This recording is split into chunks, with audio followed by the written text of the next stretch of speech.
Hello दोस्तों, ladies and gentleman, नमस्कार, सत श्री अकाल, आदाब। मैं हूं आपका दोस्त एंड आपका होस्ट जसपाल ढिल्लों और आज मैं हाजिर हूं फोटोशॉप हिंदी ट्यूटोरियल का एपिसोड नंबर 80 लेकर। इस ट्यूटोरियल में देखिए, ये जो मैं आपको एक इफेक्ट दिखाने जा रहा हूं, इसका क्या नाम डालूं ये मुझे खुद समझ नहीं आया। लेकिन ये एक सोचिए कि एक ही सिंगल फोटो का अगर हमने कोलाज का इफेक्ट देना हो, जैसे बहुत सारी अलग अलग टुकड़े काट के ये फोटो जैसे फटी हुई फोटो को दोबारा जोड़ा गया हो, तो अगर वो कोलाज या बहुत सारी फोटो में जोड़ के एक फोटो बनाई गई हो, अगर वो इफेक्ट देना हो तो वो कैसे दिया जाता है, मैं आपको ये बना के दिखाता हूं।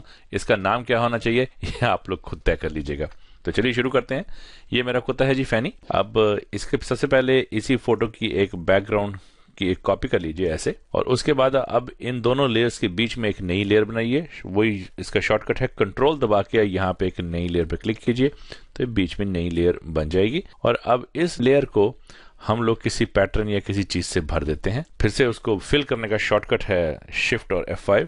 जब आप इसको दबाते हैं तो ये एक शॉर्टकट फिल का डायलॉग खुल जाएगा, या आप यहाँ से एडिट से भी फिल भर सकते हैं कोई भी पैटर्न। यही जो पैटर्न चुना हुआ है, बना हुआ है, यही ठीक है। इसको आप ओके कर दीजिए। तो ये देखिए, ये एक पेपर का टेक्सचर सा बन गया, या रफ कपड़ा कुछ ऐसा बन गया है ये। अब आप सबसे पहले तो इसमें फिल्टर लाके इसको थोड़ा सा ब्लर दे दीजिए। ये गॉसियन ब्लर अबाउट 2.5 पिक्सल के आसपास का ठीक है। अब ये इसकी फोटो है। अब आप क्या कीजिए, आप यहाँ से कस्टम शेप चुन लीजिए, यहाँ रेक्टेंगुलर मार्की टूल, जैसे रेक्टेंगुलर चुन लीजिए, एलिप्टिकल मार्की चुन लीजिए, कुछ भी चुन सकते हैं। या और आपको फ्लेक्सिबिलिटी मिल जाए, इसके लिए आप कस्टम शेप्स टूल्स में आ जाइए। और ये ध्यान रखिएगा, जितने भी कस्टम शेप्स टूल हैं, इनमें से सिर्फ वही टूल चुनिएगा जो पूरी तरह से ब्लैक एंड व्हाइट है। जैसे ये है, ये पूरा बीच में व्हाइट है और ब्लैक है। जैसे ये जो बीच में, जैसे ये हार्ट है, इसमें सिर्फ आउटलाइन बनी है और बीच में काला है, ये नहीं चलेगा। जो फुली ब्लैक एंड व्हाइट जो कस्टम शेप्स हैं, उनमें से आप कोई भी शेप चुन सकते हैं। मैं ये शेप चुन लेता हूं। अब आप क्या कीजिए, इस फोटो की लेयर पर रहते हुए आप यहाँ पे एक ऐसा एक ये शेप बना दीजिए।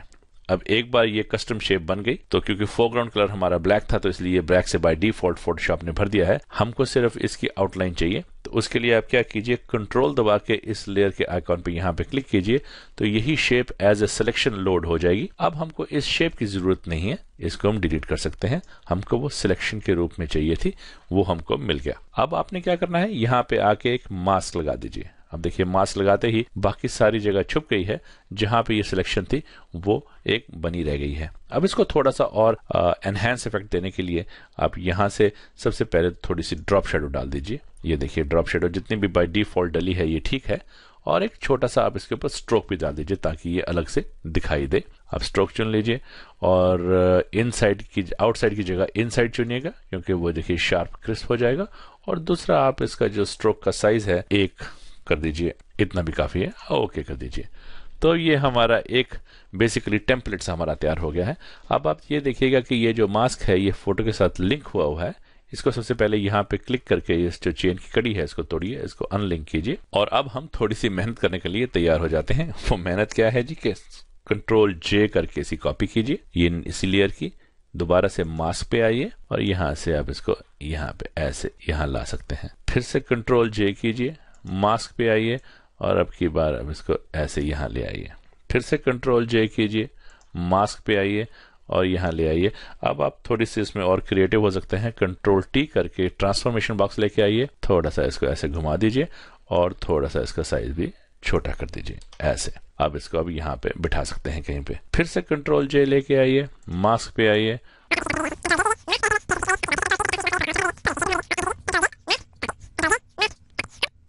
ऐसे करते हुए ये आपने पूरी ही फोटो को दोबारा से ऐसे ही छापना है एक तरीके से, लेकिन इसके टुकड़े बना बना के। अब इसमें थोड़ा और क्रिएटिव भी हो सकते हैं आप। जैसे आप ये जो लास्ट वाली जो ये मैंने जो टुकड़ा बनाया है, ये जो कोलाज का जो कागज का टुकड़ा बनाया है, आप अगर इस फोटो पे आके दोबारा इस फोटो पे क्लिक करें, कंट्रोल L लेके लेवल्स डायलॉग बॉक्स खोल के लेके आए, और अब आप देखिए चाहें तो आप फोटो को डार्क और लाइट भी कर सकते हैं। सो ये आपकी चॉइस के ऊपर है। आप इसको ऐसे करके, अब जैसे आप देखते जाएंगे यहाँ पे काफी सारी लेयर्स बनती जाएंगी, तो ये लेयर्स बहुत सारी हो जाएंगी। तो सबसे ऊपर वाली को छोड़ के सेकंड वाली लेयर पे क्लिक कीजिए और सबसे जो पहली लेयर थी उसके ऊपर यहाँ पर आके शिफ्ट दबा के क्लिक कीजिए। ये सारी ही लेयर्स वो वाली सिलेक्ट हो गई हैं। सबसे ऊपर वाली को छोड़ के राइट क्लिक कीजिए और यहाँ से मर्ज लेयर्स कर दीजिए। तो ये देखिए, ये सारी अपने आप एक लेयर में हो गई हैं। अब ये यहाँ पे जो इतना घमसान सा मचा हुआ था सारी लेयर्स का, वो कम हो गया है। लेकिन इसमें एक नुकसान है, और कंट्रोल Z करके मैं अगर अंडू कर दूं सारी लेयर्स को, तो उसमें यही फायदा है कि आप दोबारा चाहें अगर ये सारी लेयर्स को अलग अलग लेयर्स में रखेंगे, ये सारे कोलाजेस को, टुकड़ों को, तो आपके पास कंट्रोल रहेगा। आप कभी भी किसी पे भी आके इसको इधर उधर शिफ्ट कर सकते हैं। फॉर एग्जाम्पल मैं यहाँ पे आ जाऊं और इसको अगर मैं शिफ्ट करूं, मुझे ये भी जानने की जरूरत नहीं है कि ये वाला टुकड़ा, ये लेयर कहाँ पर है।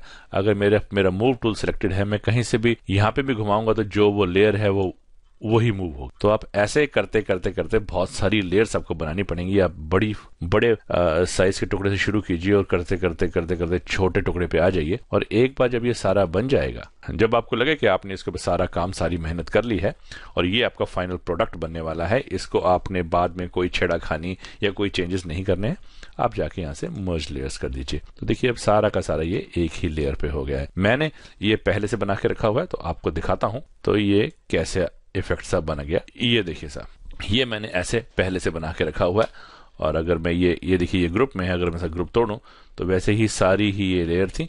और ये जो मैंने बैकग्राउंड, जो हमने बीच में जो फिल डाला था, मैंने फिल के ऊपर जाके एक ह्यू सैचुरेशन लेयर लेके आया था। अगर मैं यहाँ पे इसको डबल क्लिक करता हूँ, ये देखिए ये, और यहाँ से मैंने इसका ये कोई भी आप इसको कलर दे सकते हैं। मैंने ये कलर दिया हुआ था, ऐसा सा कुछ था। तो आप चाहें तो वो जो आपको बैकग्राउंड में जो फिल थी उसको भी आप कलर दे सकते हैं। तो सब ये था मेरा ट्यूटोरियल। आप ऐसे ही, अब आप क्या नाम देते हैं इसको, ये मैं आपके ऊपर छोड़ता हूँ। तो मैंने ये एक ही फोटो का कोलाज अलग अलग टुकड़ों में, जैसे बैंडेज सा इफेक्ट, जो भी आप नाम दीजिए।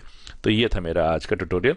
उम्मीद करता हूँ आपको पसंद आया होगा। अगर आपको मेरे ट्यूटोरियल्स पसंद आते हैं तो प्लीज इनको जरूर सब्सक्राइब कीजिए। सब्सक्राइब करने का यही फायदा है कि जब भी मैं कोई नया ट्यूटोरियल अपलोड करूंगा, आपको उसकी नोटिफिकेशन आ जाएगी, फिर उसको आप अपनी सहूलियत से जब जी चाहे देख सकते हैं। तो until we meet next in the next tutorial, God bless, नमस्कार, हैव फन, बाय बाय।